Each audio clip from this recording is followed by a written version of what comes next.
I didn't mean it. I just want you back for good. So, remember that one time when I talked about how I'm limited in my ability to talk about music due to my own biases? No? How about this other time when I gently poked fun at myself for my unwillingness to rigorously develop my ideas about US-British cultural differences? A better video maker than me would take the time to delve into the history of international pop charts and try to draw some kind of insight about cultural cross-pollination or changing tastes on either side of the pond. But good videos are not what this channel is about. Really? Do you even watch my show? You should, and while you're at it, you should subscribe. I do things like this.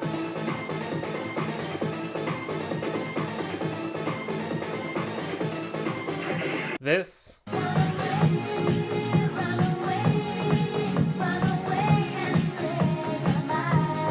Or even this.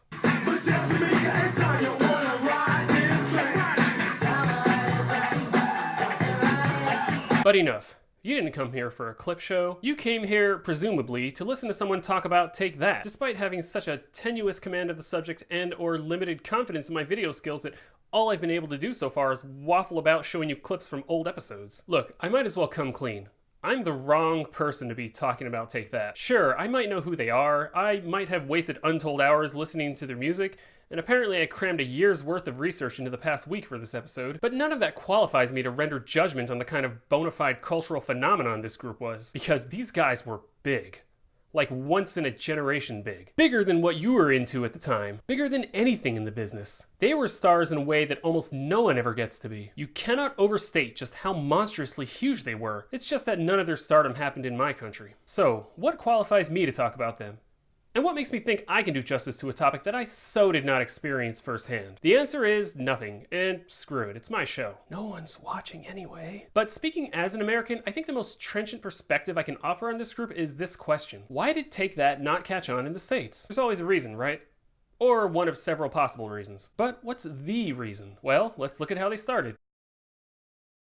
The group was formed in 1989 by manager Nigel Martin Smith, who set out to create the British version of New Kids on the Block, who themselves have been conceived as a white boy version of New Edition. So right there, that's one possible reason. We already had our own New Kids. Unlike that group, however, Take That was pretty much entirely built around the lead vocals and songwriting abilities of one member, Gary Barlow. This designated frontman arrangement distinguishes them from other acts in this genre, whose musical direction tends to be determined more by executives, managers, producers, A&Rs, publicists, showbiz parents, basically anybody other than the people actually performing the songs. So this immediately sets them apart from their American counterparts, and honestly it should buy the group a lot more artistic credibility than it does. Gary Barlow had actually been an experienced singer-songwriter since his teens when Nigel Martin Smith discovered him, and he probably could have been successful as his own solo act, but they remained dedicated to the concept of a singing and dancing boy band made up of 5 members, and held auditions around the Manchester area in 1990, eventually settling on a lineup of Howard Donald, Jason Orange, Mark Owen,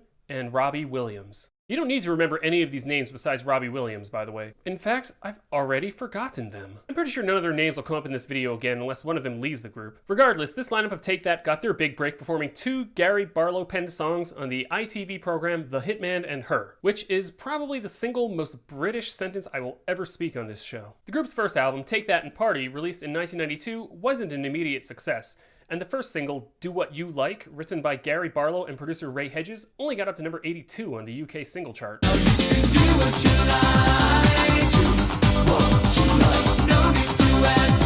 The next 2 singles from Take That and Party, Promises and Once You've Tasted Love, did a little bit better in terms of chart performance, but were still only modest successes at best. It wasn't until producers Billy Griffin and Ian Levine convinced the band to release their cover of It Only Takes a Minute, originally recorded by Tavares in 1975, that they finally hit the UK top 10.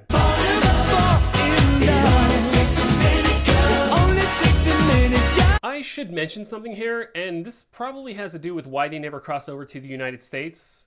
Take That were pretty much a disco band. Okay, not really disco. They were part of this post-disco dance music mini-genre called high NRG. It was basically up-tempo dance pop that, for me, stands out because it's not very synth-heavy, but it's also not funky at all. Later, it apparently morphed into what we now know of as modern EDM. And in fact, if I could put on my critic hat here for a moment, I think it's actually kind of terrible. At least this specific version of it that Take That are doing, I find kind of terrible. For what it's worth, I have read that High NRG was similar to disco in that it originated in the gay nightclub scene, and apparently Take That actively courted a more niche underground gay audience before they blew up.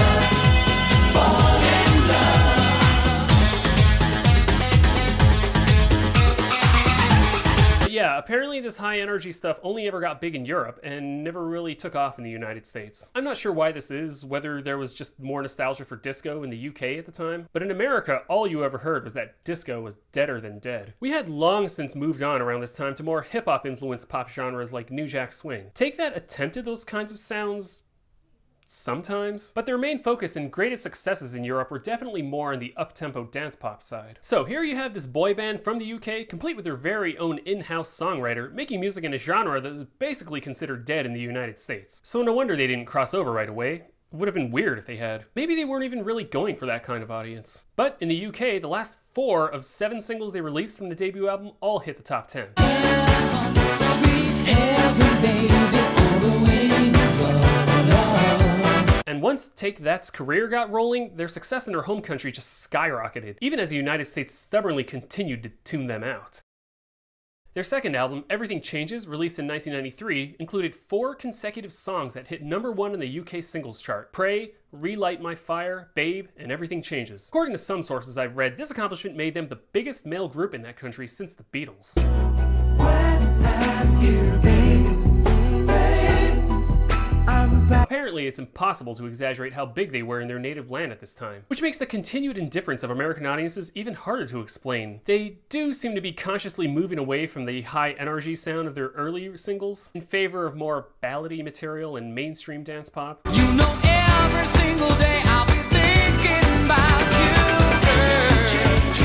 That particular direction could be seen as an attempt to appeal more to the Yanks, or it could just be part of the regular musical growth of Gary Barlow's songwriting. Again, he's writing the majority of the songs here, and the move towards a more general adult contemporary pop sound shows that he was at least paying attention to musical trends going on outside of England. In fact, by the time they did cross over to American chart success, they had pretty much totally embraced their new adult contemporary style.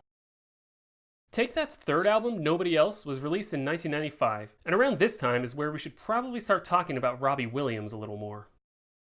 Although he only had a few features as singer and co-lead vocalist on their first 2 albums, Robbie Williams quickly established himself as the breakout star of the group. You know how boy bands are typically assigned these archetypal roles so they don't appear totally identical to each other? Clean-cut cute one, the quiet mysterious one, the funny one, the smart one, nerdy one, maybe? Robbie fit pretty comfortably in the bad boy role. In fact, his rampant drug and alcohol abuse ended up leading to a near overdose in 1994, the night before the MTV Europe Video Music Awards. Because of these issues, he tended to receive the most attention in the media, which you would probably think would make him a shoo-in as an international star. Maybe if they had made him more of the focus instead of the more buttoned-down Gary Barlow, Take That wouldn't have taken so long to cross over to the United States. If there's anything you can sell to Americans, it's a teen idol that doesn't play by the rules. His personal behavior, combined with his frustration over not having as big of a creative role as he wanted on the first 2 albums, caused a rift between him and Gary Barlow along with the other members of the group. However, none of these problems interfered with the continued success of their third album, Nobody Else, which contained their biggest hit ever, Back for Good. A song so undeniably awesome that even the United States could no longer ignore them. Whatever I said, whatever I did, I didn't mean it. I just want you back for good. The song ended up charting in a total of 31 countries overall. This was their only US hit, and certainly the only Take That song I ever heard prior to doing this video. Which means that yes, in the United States, Take That were technically a one-hit wonder. But what a hit it was.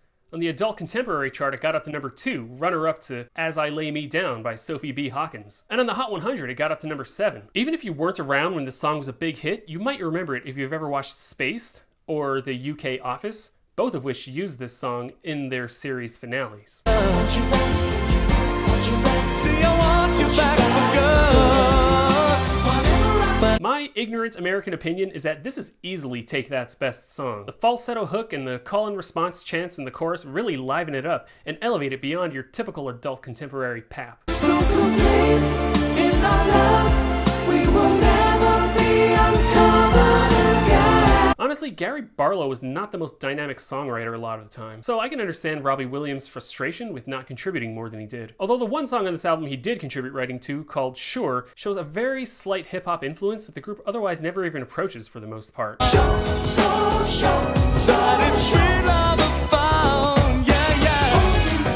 And which Robbie himself would continue to explore in his later solo career. By July 1995, Robbie's attitude and relationship to the rest of the band had deteriorated to a point where they staged an intervention, basically offering the choice to either leave the band or accept their conditions and stay on. And he took them up on it, announcing his departure just before the start of Take That's world tour. What's funny is that after the remaining 4 members finished their tour, they broke up the following year anyway. Maybe Robbie wasn't really the problem they thought he was after all.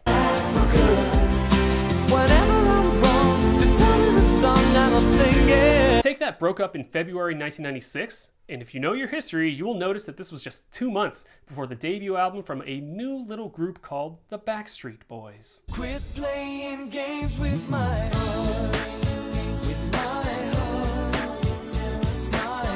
Which means that the original lifespan of Take That covered exactly the period between New Kids on the Block's decline in popularity and the sudden resurgence of boy bands as the hottest things in music that continued into the new decade. Talk about the worst possible timing you can have. Their legacy outside of the UK is basically the opposite of being in the right place at the right time. We'll never know if they would have been able to ride that trend if they'd stayed together. The actual British pop sensation of that era ended up being the Spice Girls, so who knows whether they would have been able to compete with that. We do know that shortly after leaving the band, Robbie Williams would debut with his solo career, eventually finding success in the UK and American Top 40.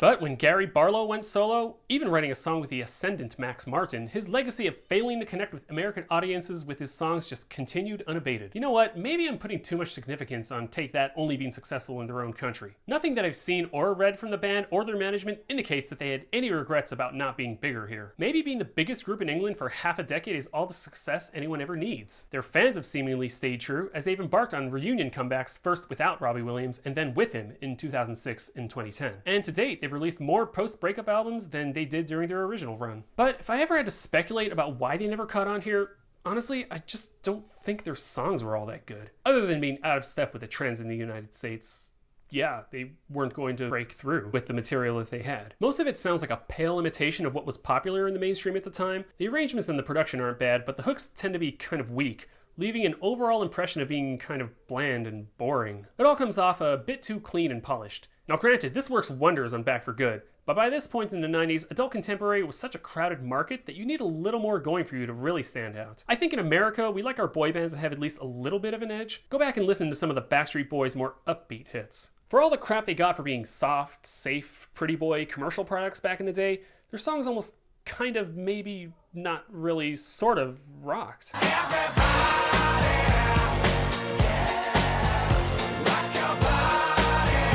Not by the standards of the time, but by today's standards, these songs sound almost anthemic to me. Okay, I think that means that I've officially been listening to way too much Take That lately. God help me if I'm at the point where I'm reevaluating Backstreet Boys. I think I really need to start questioning my life decisions. Before I forget, I want to mention my favorite thing that I learned about Take That in researching this video. Working with Elliot Kennedy, Gary Barlow co-wrote the music and lyrics for 22 songs from the 2014 stage musical version of Finding Neverland. Nothing else. That's just a fact I love. And since this year marks the 30th anniversary of the group's formation, they've got a whole bunch of sold-out European tour dates coming up. Would it be too much to hope for a United States show? Maybe if they convince Robbie Williams to return again. I'm Jacob and this was Rad 90s Music. I'll see you sometime in the future.